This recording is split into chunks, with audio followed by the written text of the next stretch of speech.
This is part two of a live session that was recorded April the 6th, 2024.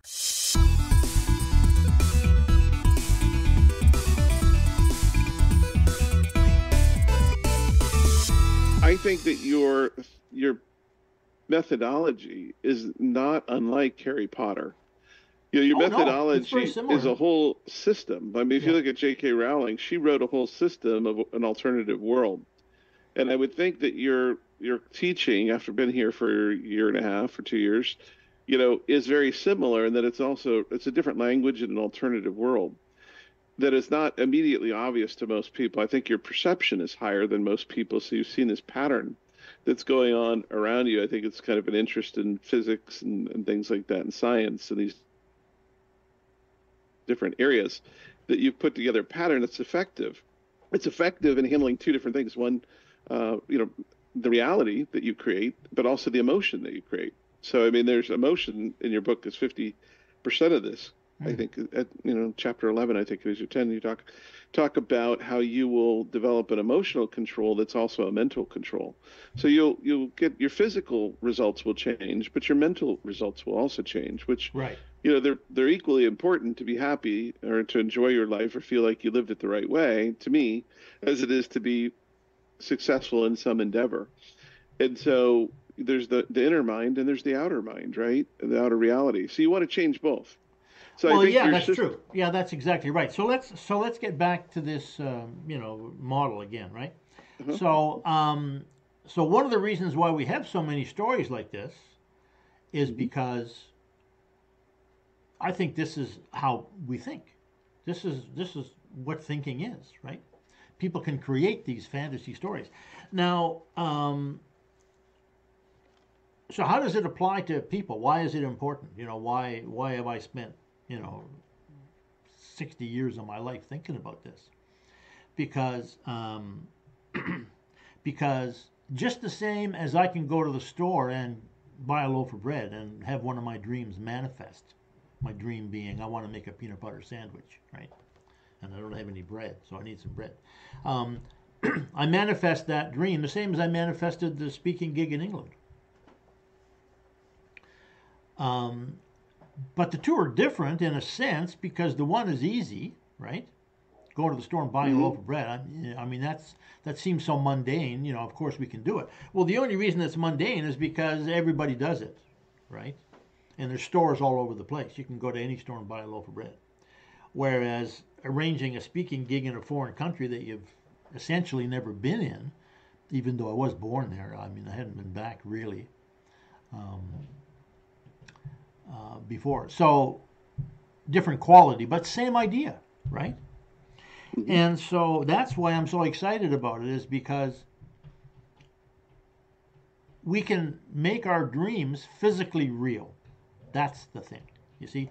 Now, Harry Potter, in the story, he might be able to make his dreams physically real. But he's a character in a story, right? Whereas, what I'm saying is actually, we're all Harry Potter. We just don't know it. We can all make the dreams real. And if you look at J.K. Rowling, her dream was to become a successful writer, and she's probably one of the most successful writers in history. Now, she might not have sat down and said, oh, I want to become a billionaire writing my stories about this teenage magician. Mm-hmm. She might not have thought to that extent, but I'm sure she thought, I'd like to earn money and I'd like to make a good living, writing as a writer. So she certainly Right. manifested that, right? So, in other words, she made her thought, I'd like to earn money as a writer, she made that real. The same as the person who says, hey, I'd like to go and buy a loaf of bread and bring it home and make a sandwich, makes their dream real, right? That's why I'm Right. so excited about this model, is the it gives people a practical way to achieve their dreams, achieve their goals, right? This is what Right. goal setting is. It's deciding on a possible future that you can imagine and taking steps to make it real. Right. Hold on one second. I got poor battery connection here. Hold on. Yeah. My lap, my So let's computer stopped. so let's switch gears a little bit and talk Hmm. about something that you mentioned a minute ago, which is meaning, right? Hmm. Because the meaning of something is totally internal to me. If I decide something is good, then it's good for me. If I decide something is bad, then it's bad for me. In other words, my body's going to change, neurochemicals are going to change, my feelings and emotions and expectations and those kind of things, they're all going to change, you know, um, whether or not I think something is good or something is bad, right? And so the idea that the effect that something has, By the way, are you recording this? yeah, Okay.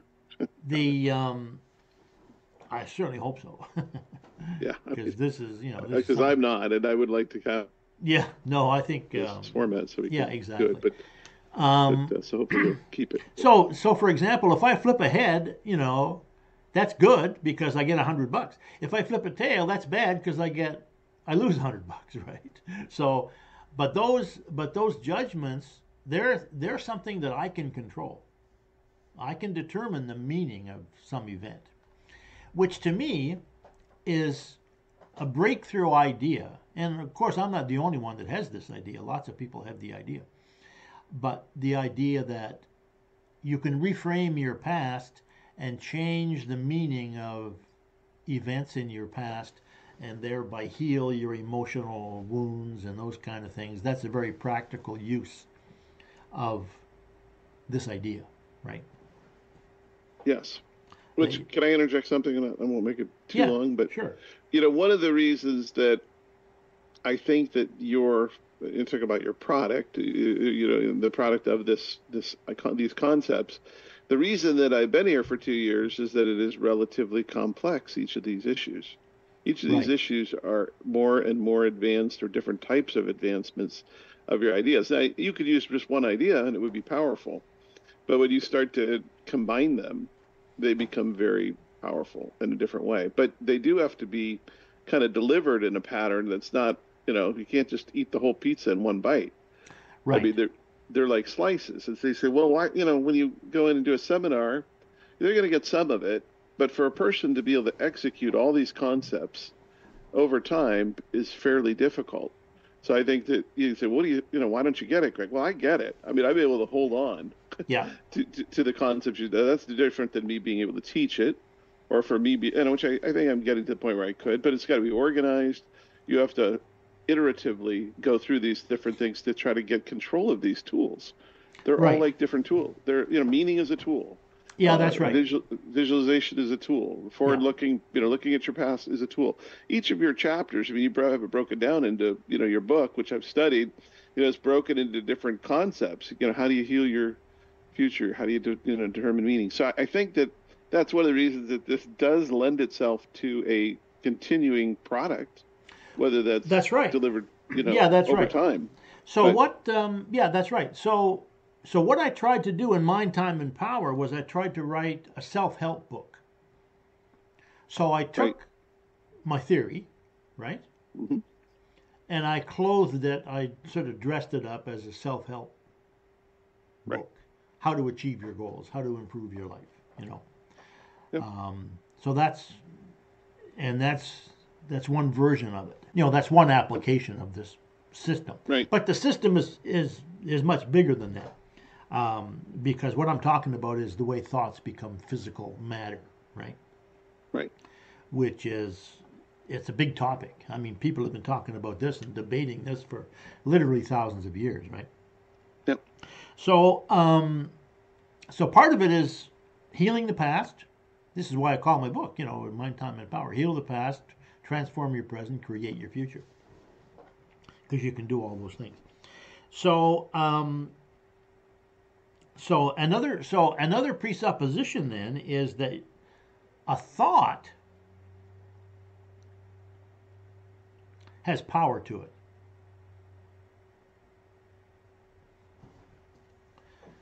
In other words, when I had the idea I'd like to speak in England because I hung on to that thought, because we have 50,000 thoughts a day. So, each thought lasts a second or something, right? I mean, if I had dismissed it and never thought about it again, then that speaking gig in England wouldn't have happened, right? But because I thought, this is exciting, this is interesting, this would be fun to manifest, I hung on to it and I put some effort into crafting an email and sending it out to a bunch of people, and then meeting Sue Stone, and Anita, who were the people that set this talk up for me, right? Mm-hmm. So, so that thought, which, according to NLP, the language of NLP, I had an image, I had a feeling, I had some auditory. I can imagine people clapping and asking questions and that kind of thing. So that thought, that had power to it. And all thoughts potentially have power. That's how we can achieve our goals. Because a thought has power. So there's another presupposition, right? If you have a thought of something that you want, you can create it. Yeah. By following. Well, look at. I mean, system, right? It's true in the micro, but it's also true in the macro. Mm-hmm. Look at Hitler. He had a thought that he delivered to the masses. But look at Martin Luther King. He had a thought. Exactly. Look at the current environment where these are all thoughts that being delivered to the public through the media and different things, and they create a reality. Exactly. Well, one big change, of course, is the technology, right? Yeah. Computers, for example. I mean, before computers existed, a lot of this Zoom call wouldn't have worked, right? Yeah. So I mean, delivery of thought is different too, right? It's possible to deliver to the masses a thought very quickly. Yeah. And boom, instantaneously it hits Facebook or Twitter. I mean, well, if you had told somebody, 200 years ago, like I use that example in my book, Bruno travels through time, right? Right. Remember that chapter where he walks outside and he's like in the 17th century? Yes, it was a microwave, right? Remember? We're talking about microwave. Well, if he had a cell phone with him and he said, "Hey, I can talk to anybody on Earth with this right now," anybody on the Earth who has one of these, I can talk to him. I can have a Zoom call with him right now. Well, you could talk to everybody on Earth too. Well, I can certainly talk to one person. Quite a few. Yeah, quite a few. I mean, I can talk to. But I mean, Twitter can tweet out a million tweets, a million received tweets in a moment. That's why that's why Musk bought it. Yeah. To affect thought. But like you were saying a couple weeks ago, some of my online videos have had like 75,000 views, right? So thoughts have power. That's another presupposition, and of course we have to recognize if we don't think it has any power. And this is a mistake from the old model, right? The old model was, time. You move through time in a straight line. Thoughts don't have any power. If you imagine something, it doesn't have any effect. The only thing that has effect is a physical thing. That's the old model. That's the Newtonian model, right? But the Einstein model is no. A non-physical thing has an effect too. So there's another presupposition. So thoughts have power, right? Another one, and this is kind of a corollary perhaps of one of the previous ones, is that both the past and the future exist now. All possibilities in the past and the future exist right now. There's only one now, right? Now people get this confused a lot because they think, well, this is the physical, Well, the physical world is a unique thing, right? This cup is physical. It exists now. It didn't exist before somebody made it.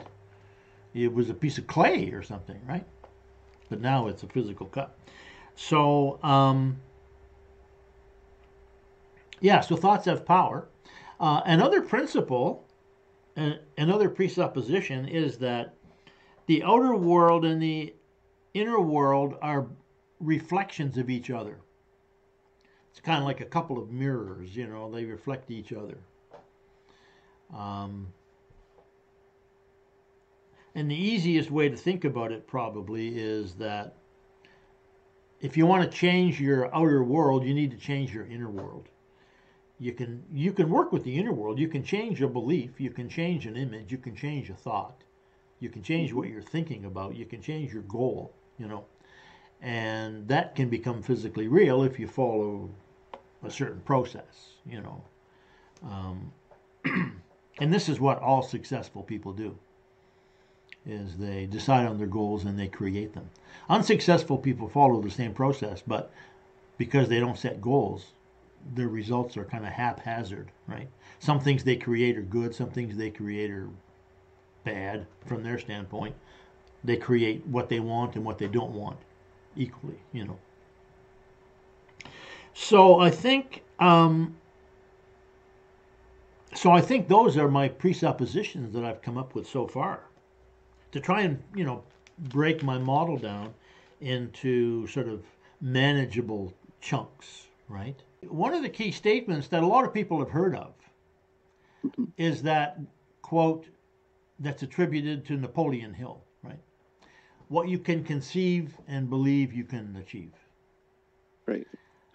Now, a lot of people know that because they've read Think and Grow Rich. I mean, it sold 10 million copies or something. So, but it lacks a system. Well, yeah, it lacks a system. It lacks a bunch of things. It lacks a bunch of things. So, I started there when I first started investigating this, right? Right. Investigating my dream, for example, and this whole idea of what's real and what's the mind and how does it work and how do you become successful and happy, you know? First of all, you have to conceive it. Like if you don't conceive of, if an architect doesn't conceive of a building he wants to design, then it's not going to happen unless somebody else does it. Right. So first of all, you need the concept, and then he has to keep thinking, you know, iteratively about that concept for long enough so that he comes up with a set of plans for every square inch of that building so that somebody can build it. Right. So in a sense, you know, we have to have, if we want to create our goals, then in a sense, we have to have our goals that crystallized. We would love to have you join us in this online community for $1 a day. You get your own PDF copy of the book upon which this entire training series is based, along with 2 powerful meditation visualization recordings. You also get a free copy of this Design Your Life workbook and a 4-hour video course that tells you how to use it to change your life step by step. You get lifetime access to all of this on day 1, and you can cancel your registration at any time. Just go to mindtimeandpower.com and click the link to join the online community.